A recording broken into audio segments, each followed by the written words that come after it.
My girlfriend posted, "Date night with Bae," with another man's arm around her while I was on a business trip. I didn't call. I just forwarded the post to her strict religious parents and changed my flight to come home a week early. When I arrived with a U-Haul, original post 31 male, was in Seattle for a 2-week software deployment when my girlfriend Natalie, 28, apparently decided our 3-year relationship was optional. We'd been living together for 18 months in my condo. Everything seemed solid before I left. Kiss goodbye at the airport, miss you already texts, the whole deal. She even asked me to bring her back some of that fancy coffee from Pike Place. 4 days into my trip, I'm scrolling Instagram during a break. There it is. Natalie's post. Date night with Bae. Picture shows her in that red dress I bought her for our anniversary, sitting at Morton's Steakhouse. Yeah, the $200 per person place, with some dude's arm around her. Not just any dude. Garrett, her work mentor, who supposedly was happily married with 3 kids. The photo angle was perfect.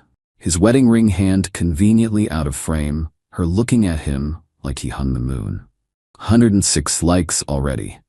Her sister Amanda commented, "You two are perfect together."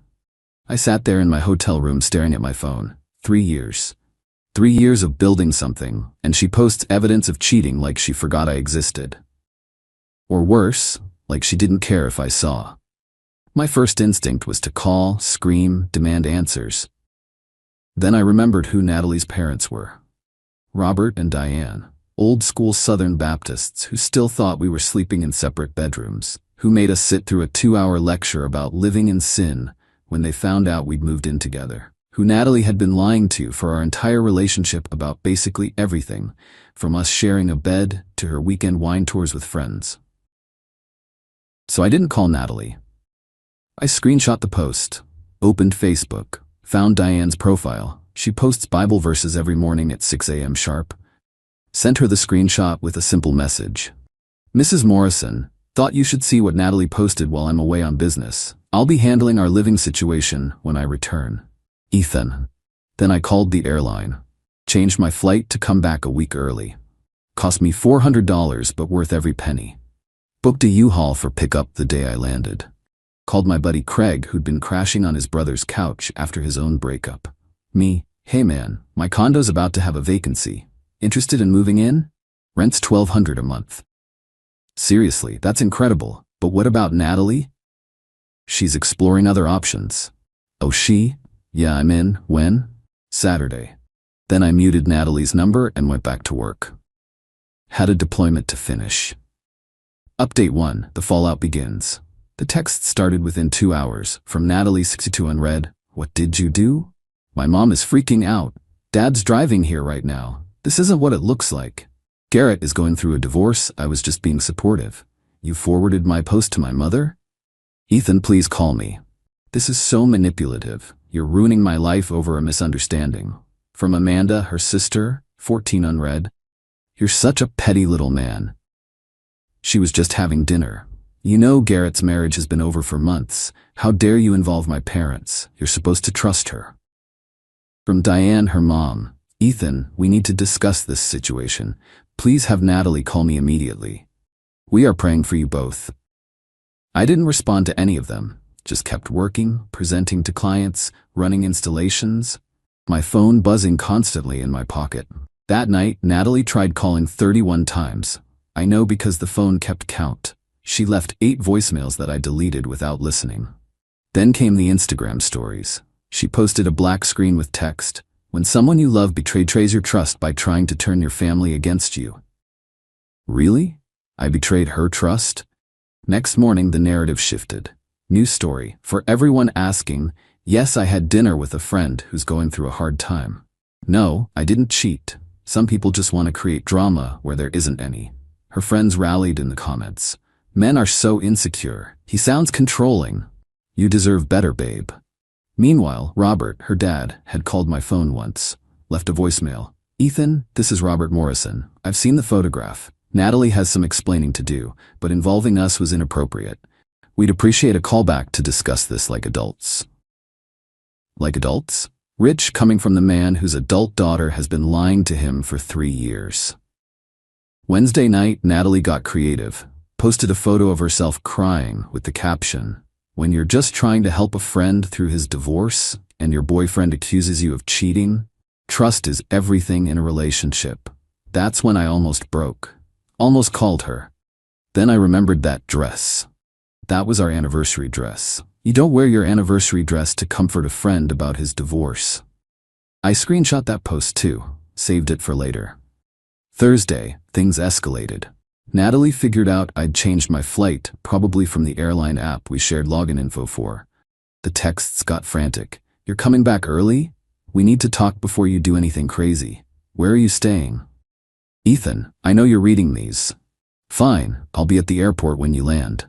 You can't just throw away 3 years. Friday was quiet, too quiet. No texts, no posts, no calls. That worried me more than the bombardment. Saturday morning, my plane landed at 9 a.m.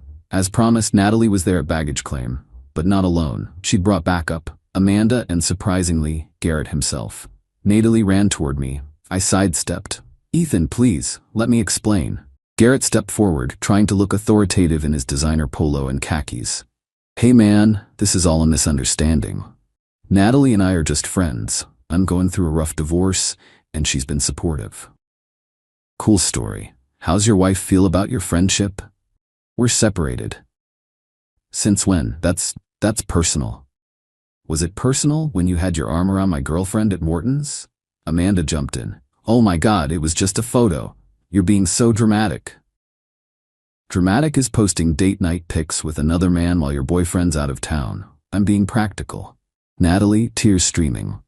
"Can we please just go home and talk?" "You can go to your home. I'm going to mine." "What's that supposed to mean?" "Check with your parents. They seem concerned about your living situation." I grabbed my bags and headed for the exit. They followed. Natalie crying, Amanda yelling about toxic masculinity, Garrett trying to broker peace like some kind of bootleg UN negotiator. At my truck, Natalie grabbed my arm. "You can't kick me out. I have rights." "Mean? You're not on the lease. You're a month-to-month guest. Here's your 30-day notice." I handed her the formal eviction notice I'd had Craig print out. Yeah, I came prepared. Her face went white. "You're seriously evicting me? You have 30 days to find somewhere else, or move back with Robert and Diane. I'm sure they'd love to hear more about your supportive friendship."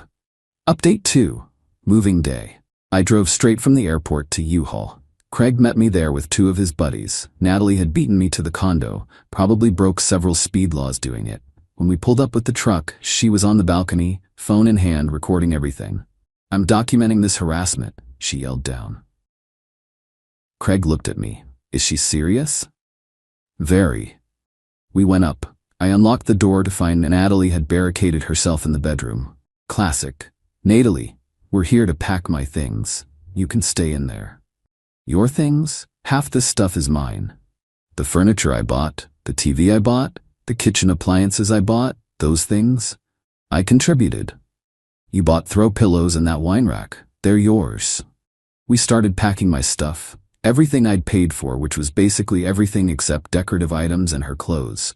The couch, the dining table, the entertainment center, my gaming setup, the bedroom furniture, except the bed. I'm not that petty. Natalie emerged when she heard us moving the TV. "You can't take that. We watch Netflix on it." Craig's buddy filmed her meltdown. "This is going on TikTok, right?" "Please don't," I said. Last thing I needed was to go viral. Natalie called the police. Of course she did.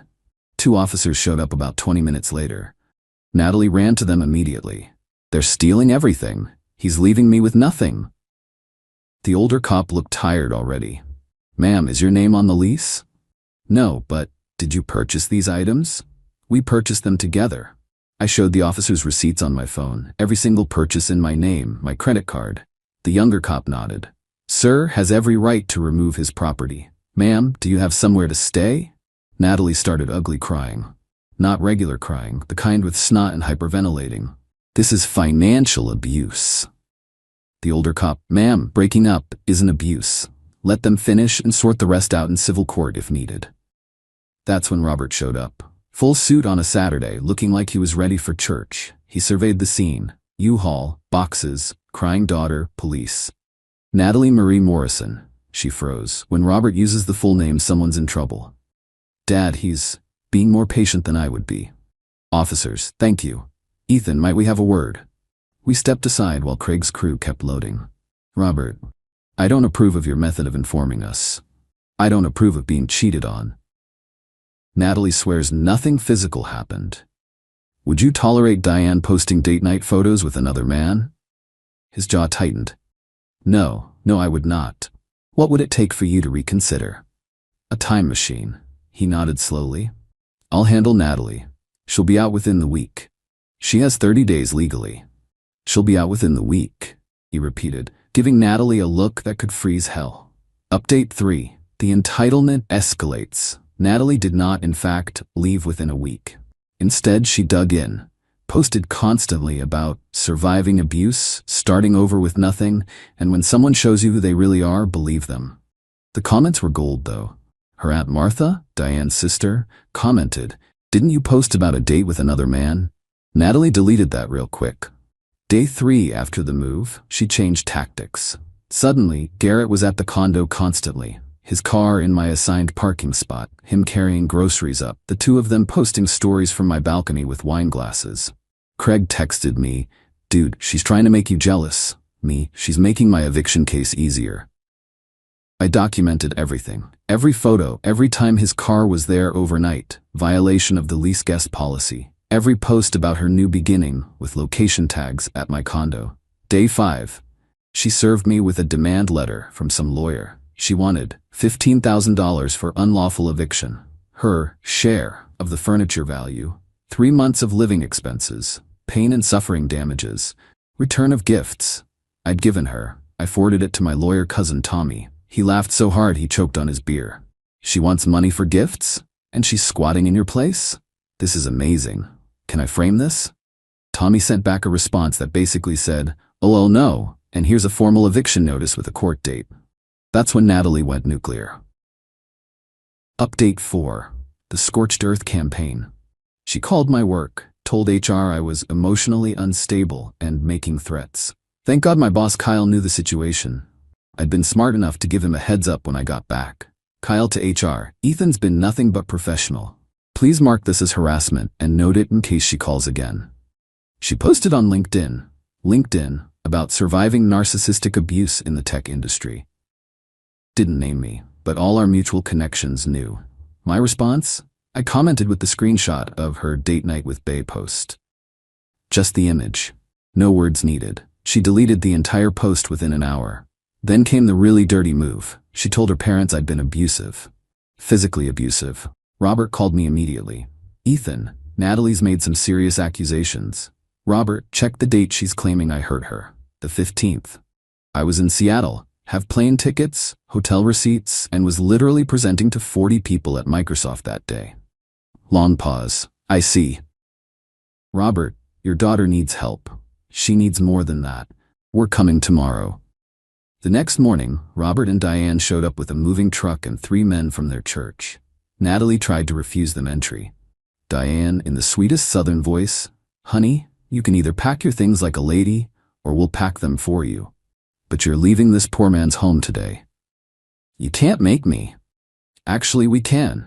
Either you come with us, or we stop paying your car insurance, your phone bill, and that credit card you think we don't know about." Natalie's face went through several colors. "You're choosing him over your own daughter? We're choosing not to enable a liar. That man you were embracing in that photograph?" His wife called me. "They're not separated. They're in counseling trying to save their marriage. You're a homewrecker and a liar." Plot twist I didn't see coming. Natalie broke down. Not fake tears. Real, ugly, defeated tears. They packed her stuff in 2 hours. Garrett showed up halfway through, saw Robert, and immediately left. Didn't even get out of his car. As they were leaving, Natalie stopped at the door. "I did love you, you know. You loved what I provided. There's a difference." She started to say something else, but Robert physically guided her out. Update 5. The aftermath. It's been 2 months now. The drama died down after the parents got involved. Natalie moved back with them, which in their household means 10 p.m. curfew, church twice on Sunday, once on Wednesday, no men in her room, getting a full-time job, she'd been consulting aka barely working. Therapy, Robert's requirement. Garrett's wife reached out to me on Facebook, thanked me for exposing the affair. They're divorcing, but she said at least now she knows she wasn't crazy for suspecting something. Natalie tried one last manipulation about 3 weeks ago. New boyfriend already, some guy from her church, posted about God bringing the right man at the right time and healing from toxic relationships. Her mom commented, "Focus on healing yourself before involving others, dear." Savage Diane strikes again. Amanda still sends me nasty messages occasionally. Blocked her after she called me a beta male who couldn't handle a strong woman. Strong woman? Your sister couldn't even pay her own phone bill. Craig's been a great roommate. Pays rent on time, cleans up after himself, and his girlfriend makes incredible lasagna. The condo's peaceful now. No more drama, no more lies, no more finding out via Instagram that my relationship is optional. Last week, I ran into Natalie at Target. She was with her parents, looked like she'd just come from church. She saw me, started to approach, but Robert placed a hand on her shoulder and steered her away. Diane nodded at me though. Respectful acknowledgement. Final update. Got one last text from Natalie yesterday. She'd gotten a new number, probably specifically to contact me. "Ethan, I know you'll probably delete this, but I need you to know I'm in therapy now. I understand what I did was wrong. Garrett wasn't worth losing you. I know you'll never forgive me, but I wanted you to know I'm working on myself." I didn't respond. What's there to say? But here's the thing, she still doesn't get it. Garrett wasn't worth losing you means she still thinks it was about choosing between two men. It wasn't. It was about respect, trust, and basic decency. You don't post date night with bae when your actual boyfriend is out of town working to pay for the roof over your head. You don't lie to your parents for 3 years then cry victim when someone tells them the truth. You don't try to destroy someone's career because they won't tolerate your cheating. Tommy, lawyer cousin, says the legal threats all disappeared once her parents got involved. Guess daddy wasn't willing to fund a frivolous lawsuit. The best revenge? I didn't have to do much. Just forwarded one photo to the right people and let the truth do its work. Her parents did the rest. Being 28 and back under your religious parents' thumb, with a curfew and mandatory church attendance, that's poetic justice. Meanwhile, I'm living my best life. Got promoted last month, guess those Seattle presentations went well, started dating a woman from my rock climbing gym, someone who actually has her own apartment and pays her own bills. Revolutionary concept. To everyone asking if I regret involving her parents, nope, she involved Garrett in our relationship. I just CC'd the people who deserved to know. She wanted to live a double life, lying to me and lying to them. Now she gets to live a single life under their supervision. Play stupid games, win stupid prizes, and sometimes the prize is your mom commenting on your Facebook posts calling out your behavior. Thanks for following along, Reddit. Remember, when someone shows you who they are on social media, screenshot that shiz. You never know when you'll need receipts.